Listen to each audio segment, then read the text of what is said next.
मुख्यमंत्री की कुर्सी पर बैठेगा। तो मुख्यमंत्री की कुर्सी को लेकर ये पूरा राज छिड़ा हुआ है और इसको लेकर पॉलिटिक्स का दौर भी शुरू हो गया। रिजॉर्ट पॉलिटिक्स की फिर से एंट्री हो गई है।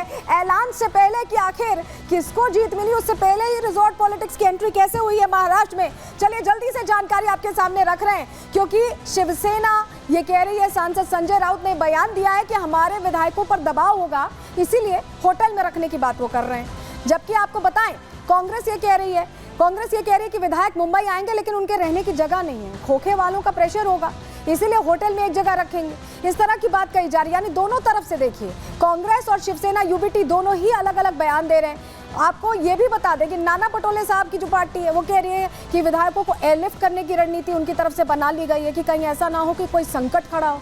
और यही वजह है कि देखिए दोनों ही तरफ से रणनीति तो तैयार है। शिवसेना यूबीटी कह रही है कि दबाव होगा इसलिए होटल में रहेंगे और यहाँ एयरलिफ्ट करने की तैयारी है। विधायक मुंबई आएंगे लेकिन उनके रहने की जगह नहीं है, ये शिवसेना यूबीटी कह रही है। जबकि कांग्रेस क्या कह रही है कि विपक्ष के नेता विजय वेट्टीदार को संपर्क करने की जिम्मेदारी दी गई है, वो संपर्क में रहे, कॉन्टैक्ट में रहे, कोई दाएं बाएं ना हो, ये तमाम टेंशन है।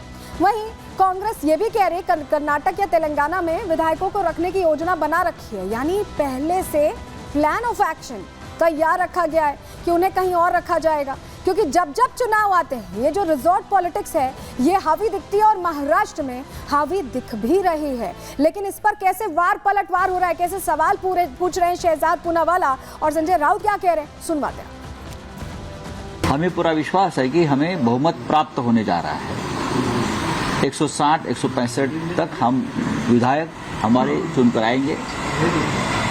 महाराष्ट्र बहुत बड़ा राज्य है, दूर दरार से लोग चुनकर आएंगे। मुंबई में आने के बाद उनके लिए रहने के लिए जगह नहीं है, कहाँ रहेंगे वो, भागम भाग होगी, उनके ऊपर प्रेशर रहेगा इन लोगों का, खोखे वालों का। तो सबकी रहने की व्यवस्था एक होटल में एक जगह पर करने की योजना हम बना रहे हैं। संजय राउत कहते हैं कि हम अपने विधायकों को एक होटल में जमा कर देंगे। अरे भाई, आपके विधायक है, भेड़ बकरी है, आपको अपने विधायकों पर भरोसा नहीं है? अभी तो वो चुनकर आए भी नहीं है, उससे पहले ही बता रहे हैं कि ये बिकाऊ है, टिकाऊ नहीं है। मतलब साफ है कि एमवीए की सरकार नहीं बनने जा रही है। इसीलिए आप देखिए, झगड़ा पहले से ही शुरू हो चुका है। अब जिस प्रकार से नाना पटोले कह रहे हैं मेरा चेहरा होगा, मैं बनूंगा, मेरे पार्टी से बनेंगे, और संजय राउत जी बोल रहे हैं आपकी पार्टी से क्यों बनेंगे, हमारी पार्टी से बनेंगे। इसका मतलब साफ है कि एक अनार के पीछे 100 बीमार है।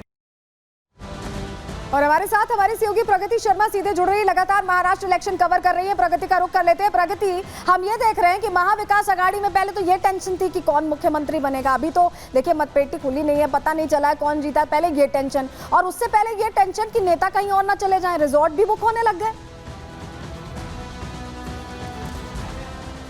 बिल्कुल सलोनी, होटल पॉलिटिक्स अभी से शुरू हो गई है और देखने को भी मिल रही है। सूत्रों के हवाले से खबर यही है कि अरेंजमेंट किए जा रहे हैं, किसको कहां ठहराया जाएगा, किसको कहां रोका जाएगा और किसको कैसे रोका जाएगा, क्योंकि बात नंबर गेम्स की है और इस पूरे नंबर गेम को लेकर अभी से जद्दोजहद शुरू होती हुई दिखाई दे रही है। आपको बता दूं, एक तरफ महाविकास आघाड़ी की बात करें तो उद्धव ने पहले से ही जो अपने गुट के नेता हैं उनको सतर्क कर दिया, अलर्ट मोड पर कर दिया है। इसके अलावा कांग्रेस ने अपने साथियों को, नेता को अलर्ट कर दिया है। और होटल पॉलिटिक्स जिसका आप जिक्र कर रही थी, आप बता रही हैं जनता को, वो भी यहाँ पर देखने को मिल रही है। जब हम महाराष्ट्र की बात करते हैं तो छोटे दल बहुत ज्यादा महत्वपूर्ण हो जाते हैं। उनको साधने के लिए, इंडिपेंडेंट कैंडिडेट्स को साधने के लिए पहले से ही कोशिश हो रही है, बताया जा रहा है, उनसे संपर्क बनाया जा रहा है। दूसरी ओर महायुति की बात करें, जो एग्जिट पोल में जिसका पलड़ा भारी दिखाई दे रहा था, हालांकि कांटे की टक्कर नजर आ रही है, तो ऐसे में महायुति भी कॉन्फिडेंट दिखाई दे रही है। इस बार समझने वाली बात यह भी है, बताया जा रहा है कि 5 से 7% वोटिंग ज्यादा हुई है। अब ये कह पाना मुश्किल है कि ये जो वोटिंग ज्यादा हुई है वो किसके लिए बेनिफिशियल होगी और किसके लिए घातक साबित होगी, लेकिन हर जगह अब मंथन देखने को मिल रहा है। आपको बता दूं, लेकिन टेंशन भी हो रही है और इसी को लेकर सरगर्मी हम महाराष्ट्र में लगातार देख रहे हैं। आप नजर बनाए रखिएगा, आगे आपसे अपडेट लेंगे। फिलहाल बहुत शुक्रिया जुड़ने के लिए और जानकारियां देने के लिए। लेकिन इस बीच जो टेंशन का माहौल बना हुआ है महाविकास आघाड़ी में मुख्यमंत्री की कुर्सी को लेकर, उसको लेकर आपको बताएं, बाला साहब थोराट जो कांग्रेस नेता हैं वो तो ये कह रहे हैं कि हम चर्चा करेंगे, हम बात करेंगे। पहली बार कोई नेता ये कह रहा है कि हम चर्चा करेंगे, बात करेंगे, क्योंकि इससे पहले तो सब अपनी अपनी दावेदारी पेश कर रहे थे। सुनवाते हैं थोराट साहब को। बोला जा रहा है कि यहाँ पे होटल बुकिंग हुआ है, होटल का रूम बुकिंग हुआ है कांग्रेस के एमएलए को रखने के लिए। कोई फियर है क्या एमवीए के एमएलए को रखने के लिए? हमने तो कुछ ऐसा किया नहीं है। कुछ लोग ऐसे व्यवस्था करते हैं क्योंकि जो नया आता है तो उनको कहाँ जाने का, तो कुछ लोग करते होंगे व्यवस्था, मुझे मालूम नहीं। तो क्या लग रहा है आपको, कितना सीट आएगा एमवीए? नहीं, हमारा तो मेजोरिटी बड़ी अच्छी मेजोरिटी बन जाएगी, कोई प्रॉब्लम नहीं। और हाईकमान के टच में है क्या आप? आज आप लोग हमेशा हमारे टच में रहती है, हाईकमांड अलर्ट है। तो वो क्या बोल रहे हैं कि यहाँ पे गवर्नमेंट फॉर्म करने का? गवर्नमेंट तो फॉर्म होगा ही, कोई प्रॉब्लम नहीं। तो देखिए, कुर्सी को लेकर रार छिड़ी हुई है अभी से ही महाविकास आघाड़ी में, और कांग्रेस का एक बयान जिसने बखेड़ा खड़ा कर दिया है। हुआ क्या है, चलिए जानकारी जल्दी से आपके सामने रख रहे हैं। देखिए, नतीजों से एक दिन पहले महाविकास आघाड़ी में खटपट शुरू हो गई, नाराजगी का दौर शुरू हो गया है। नाना पटोले का, दरअसल जो कांग्रेस के प्रदेश अध्यक्ष है, उनका बयान यहाँ सियासत गर्म कर रहा है, बखेड़ा खड़ा कर रहा है। कांग्रेस के नेतृत्व में एमवीए की सरकार बनेगी, उन्होंने ये बात कह दी। अब इसका सीधा सीधा मतलब है कि कांग्रेस बड़ा भाई है इस गठबंधन में, तो टेंशन तो बाकी दलों को होगी ही। पटोले का दावा है कि कांग्रेस की ज्यादा सीटें आएंगी और ऐसे में वो डिसाइडिंग फैक्टर होंगे कि कौन बनेगा यहाँ पर मुख्यमंत्री।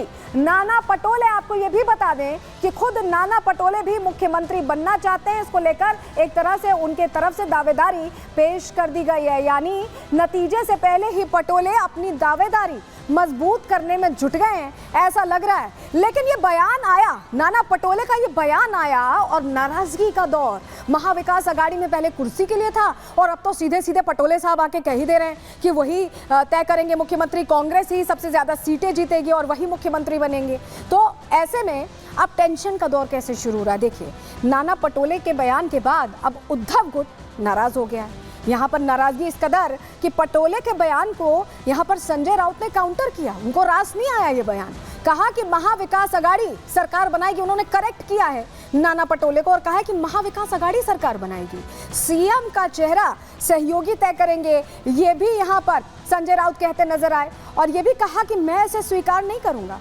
कांग्रेस आला कमान पर भी उन्होंने निशाना साध दिया है। यानी ये जो बयान नाना पटोले ने दिया, एक तो संजय राउत साहब को समझ में भी नहीं आया, पसंद भी नहीं आया, और ये जो नाराजगी का दौर शुरू हो चुका है महाविकास आघाड़ी में, वो भी खुलकर एक तरह से सामने आ गया है। कैसे नाना पटोले ने क्या कहा था, पहले आपको सुनवाते हैं कि नाना पटोले ने क्या कहा था, क्योंकि उन्हीं का बयान था जिस पर रिएक्शन संजय राउत का आया है। संजय राउत ने बयान के जवाब में कैसे मुखर होकर कह दिया कि महाविकास आघाड़ी तय करेगी, सुनिए जरा।